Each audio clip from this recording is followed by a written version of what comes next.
Hello students, एक और elegant question के साथ आपके सामने है। तो क्वेश्चन की आप स्टेटमेंट देख लो। ऐसा क्वेश्चन जेई में भी आया हुआ है, पीयूसीईटी में भी है। ऐसा क्वेश्चन +2 में भी आ सकता है, क्योंकि half of the question, half से ज़्यादा क्वेश्चन तो एज इट इज़ +2 का है, एनसीईआरटी टाइप क्वेश्चन है। तो आपको क्वेश्चन क्या बोल रहा है, आप ध्यान से सुनना। F from R to A is given by, तो फंक्शन ये इज़ सरजेक्शन। सरजेक्शन का मतलब क्या होता है? सरजेक्शन का मतलब होता है आपका ऑन टू फंक्शन है, और ए इसको बिलोंग करता है। ठीक है, find the value of k+1। k+1 की वैल्यू फाइंड करो। अब ए ने यहाँ से वैल्यू उठानी है। ठीक है जी, ए ने यहाँ से वैल्यू उठानी है, और जो ए है वो आपका ये है। ठीक है, ऑन टू आपको गिवन है, ऑन टू गिवन है, इसका मतलब है कि आपकी जो रेंज है और कोडोमेन है वो सेम होंगी। रेंज और कोडोमेन आपकी टैली करेगी। इसका मतलब है अगर आप रेंज निकाल लेते हो वो कोडोमेन हो जाएगी, कोडोमेन हो जाएगी वो ए से मैच कर जाएगी, ए से मैच कर जाएगी तो के और एम अपने को मिल जाएगा, तो मिल जाएगा तो हमने ऐड कर लेना, तो क्वेश्चन हो जाना।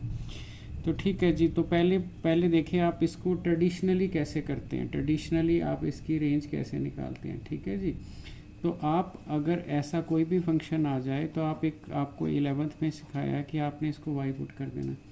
अब वाई पुट कर देना है तो एक्स को आपने क्रॉस कर देना।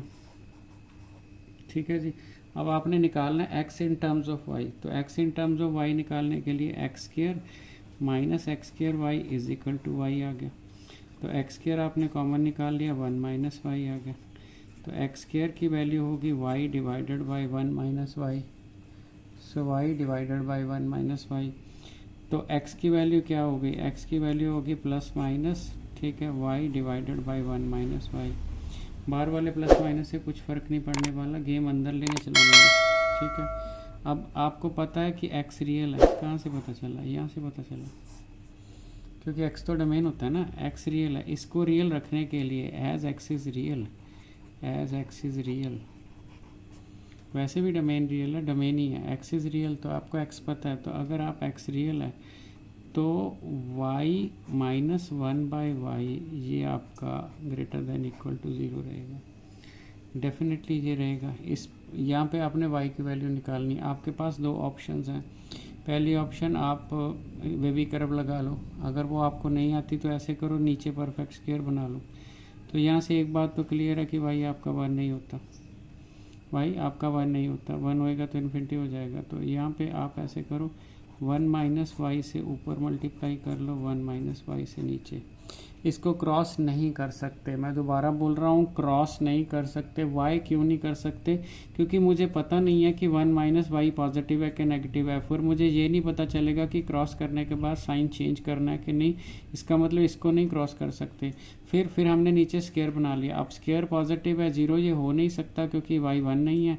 तो अब इसको क्रॉस करोगे तो कोई प्रॉब्लम नहीं आएगी। Ultimately it is 1 minus Y, तो ये 1 माइनस वाई हो जाएगा। तो नेगेटिव आप इसको कॉमन निकाल लो तो ये वाई माइनस 1 आ जाएगा, है ना।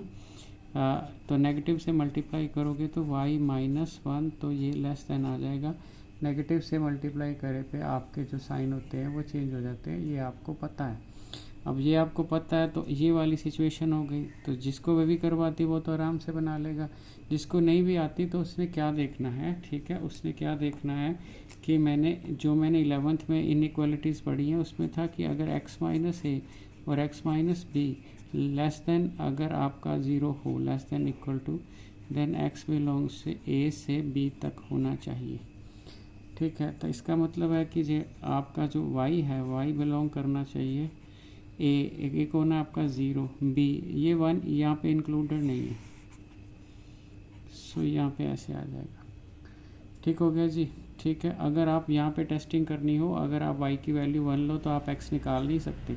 आप यहाँ पे भी टेस्ट करके चेक कर सकते हो। अगर मेरी y की वैल्यू 1 है, अगर मैं एक्स स्क्वायर प्लस 1 इसको 1 निकाल लूँ तो क्रॉस करूँगा अगर मैं, तो कोई वैल्यू, कोई अब्सर्ड सिचुएशन मिलेगी, ये 1 नहीं हो सकता, वैसे भी नहीं हो सकता। तो ये आपकी जो वैल्यू है ये 0 और 1 के बीच आ गई, और ये आपकी क्या आ गई, ये आपकी कोडोमेन आ गई।